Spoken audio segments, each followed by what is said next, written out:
Bismillahirrahmanirrahim. Assalamualaikum warahmatullahi wabarakatuh.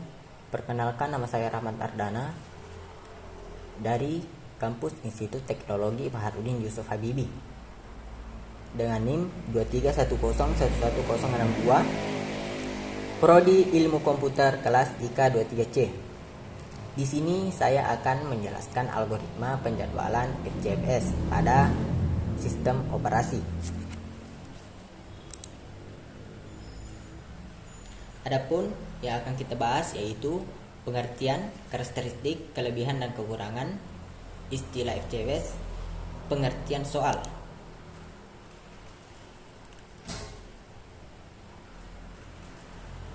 Pengertian FCFS. Algoritma FCFS, first come first serve, algoritma penjadwalan sistem yang secara otomatis mengeksekusi permintaan dan proses yang antri sesuai urutan kedatangannya. Ini adalah algoritma penjadwalan CPU yang termudah dan paling sederhana dalam algoritma sejenis ini. Proses yang meminta CPU terlebih dahulu mendapatkan alokasi CPU terlebih dahulu. Nah, kemudian karakteristik sederhana dan non-preemptif. FCFS adalah algoritma yang sederhana dan mudah diimplementasikan, di mana proses dieksekusi berdasarkan urutan kedatangan mereka tanpa intervensi. Setelah sebuah proses mulai dieksekusi, proses tersebut tidak dapat dihentikan hingga selesai. Yang kedua, waktu tunggu yang beragam dan tidak responsif.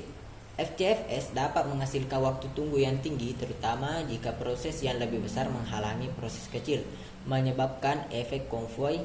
Ini membuat FCFS kurang responsif dalam aplikasi yang memerlukan interaktivitas cepat, sehingga dapat mengakibatkan pengalaman pengguna yang buruk. Nah, kelebihan implementasi yang sederhana. Algoritma FCFS mudah diterapkan karena hanya membutuhkan antrian yang memproses setiap permintaan sesuai urutan kedatangan, sehingga cocok untuk sistem yang membutuhkan kedatangan sederhana dalam manajemen proses. Yang kedua yaitu tidak ada starvation.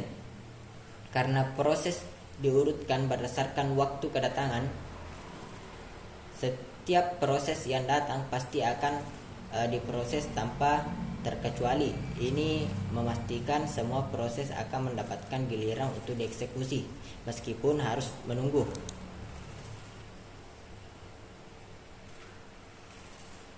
Kekurangan, waktu tunggu yang lama untuk proses tertentu. FCFS tidak mempertimbangkan waktu eksekusi proses, sehingga proses dengan waktu eksekusi singkat bisa tertunda jika berada di belakang proses yang membutuhkan waktu lama. Ini dapat menyebabkan peningkatan waktu tunggu rata-rata. Masalah konvoi. Jika ada proses besar di depan antrian, proses-proses kecil di belakangnya akan tertunda sampai proses besar selesai. Hal ini membuat sistem menjadi kurang efisien dan bisa memperlambat waktu respon keseluruhan. Nah, adapun istilah yaitu arrival time, yaitu waktu ketika proses tiba. Completion time, waktu ketika proses selesai dieksekusi. Waiting time, waktu proses menunggu dalam antrian. Burst time, waktu yang dibutuhkan proses untuk menyelesaikan eksekusinya. Turnaround time, total waktu proses berada dalam sistem. Adapun rumus untuk mendapatkan CT, TAT, dan WT.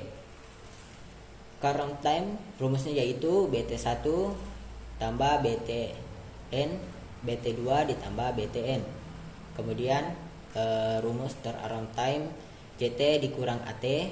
Kemudian rumus waiting time TAT dikurang BT. Jadi di sini saya memiliki soal yang memiliki 4 proses. Nah, setiap 4 proses ini memiliki waktu tunggu atau arrival time dan waktu yang diperlukan pada proses pengeksekusian atau burst time. Oke, kita lanjut ke cara pengerjaannya. Jadi di sini ada 4 proses, dan setiap proses memiliki waktu tunggu, dan masing-masing memiliki waktu yang diperlukan pada proses pengeksekusian. Jadi langsung saja kita ke cara pengerjaannya. Di sini kita membutuhkan Gantt chart. Pertama-tama kita lihat dulu proses pertama dengan waktu yaitu waktu kedatangan yaitu 0. 0 membutuhkan waktu selama 4 ketika diproses. Kemudian pas pengeksekusian P1, P2 itu masuk di waktu 1. Begitu juga dengan P3 masuk di waktu 2, dan P4 masuk di waktu 4. Jadi pada saat waktu pengeksekusian semua proses masuk sesuai waktu kedatangan. Nah, oke, lanjut. Pada P4 ketika selesai dieksekusi di waktu 4, maka kita lanjut lagi di P2. P2 membutuhkan waktu proses selama 7 waktu. Jadi 4 ditambah 7 yaitu 11. Jadi memiliki 11 waktu.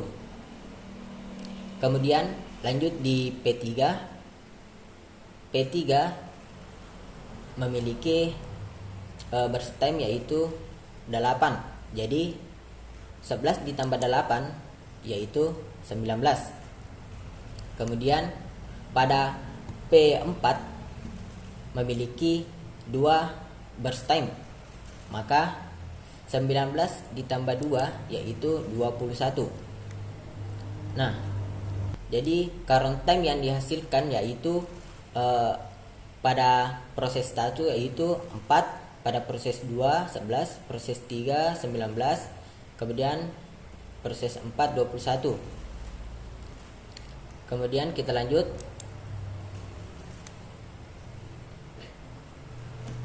Nah, untuk mendapatkan turnaround time yaitu dengan rumus CT ditambah AT.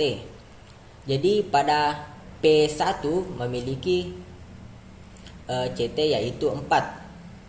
Maka kita dikurangkan dengan arrival time yaitu 0. Maka 4 dikurang 0 yaitu 4. Begitu juga dengan P2, 11 dikurang 1 karena CT-nya 11, kemudian arrival time-nya 1. Begitu juga dengan P3, CT 19, AT 2, yang dihasilkan yaitu 17. Begitu juga dengan P4, 21 dikurang 4 sama dengan 17. Kemudian untuk menghitung waiting time-nya, pada proses menghitung waiting time ini TAT dikurang BT, turnaround time dikurang burst time. Nah, kita lihat di sini turnaround time-nya yaitu 4, kemudian BT-nya 4. Jadi 4 dikurang 4 hasilnya adalah 0. P2 juga seperti itu. 10 dikurang 7 sama dengan 3. P3 17 dikurang 8 sama dengan 9. Begitu juga dengan P4, turnaround time-nya yaitu 17, kemudian burst time-nya yaitu 2. Jadi 17 kurang 2 yaitu menghasilkan 15. Oke, kita lanjut pada penghitungan rata-rata turnaround time. Jadi untuk menghitung rata-rata turnaround time, kita menjumlahkan semua proses yang ada di turnaround time, kemudian dibagi 4. Karena kenapa? Karena memiliki 4 proses, yaitu pada proses pertama yaitu 4, P2 10, P3 17 dengan P4 itu 17. Jadi memiliki hasil 48. Nah, 48 ini dibagi lagi 4 menghasilkan 12. Jadi turnaround time yang dihasilkan yaitu 12. Kemudian kita lanjut lagi dengan menghitung rata-rata waiting time. Nah, untuk menghitung rata-rata waiting time, di sini waiting time yang dihasilkan yaitu 0, 3, 9, 15. Jadi hasil dari 0 tambah 3 tambah 9 tambah 15 sama dengan 27. Nah, 27 lagi ini dibagi 4 karena memiliki 4 proses, menghasilkan 6,75.